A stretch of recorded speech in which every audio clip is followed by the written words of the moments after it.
আজকে চলে এলাম আমি বেগুন ভর্তা কিভাবে বানাবো। তো চলো। তো দেখো, বেগুনটাকে আমি ভালো করে পুড়িয়ে নিয়েছি, তেল মাখিয়ে নিয়ে তারপর ছাড়িয়ে নিয়েছি। আর এখানে পেঁয়াজ কুচি নিয়েছি, আর রসুন ভেজে নিয়েছি, আর ধনেপাতা, আর এখানে শুকনো লঙ্কা। আর আমি এখন ভালো করে মাখবো। কাঁচা পেঁয়াজ দিয়ে মাখলে খেতে ভালো লাগে।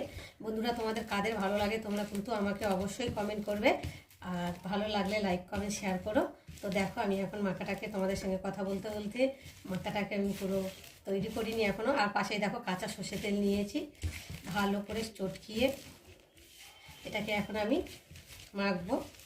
তো ভীষণ ভালো লাগে বেগুন ভর্তা খেতে, আরও পুরানো। তো আমি তো পুড়িয়ে নিয়েছি গ্যাসের মধ্যে। তো দেখো, এখন আমি চটকিয়ে ভালো করে মাখবো। একটা ছোটো দেখেই নিয়েছি, কেননা মেয়ে আবার বেগুন খেতে চায় না। তোমাদের দাদাভাই আর আমার তো খুব প্রিয় বেগুন ভর্তা। তো দেখো, আমার বেগুন ভর্তা রেডি হয়ে গেছে, দেখতে পাচ্ছ। দেখো।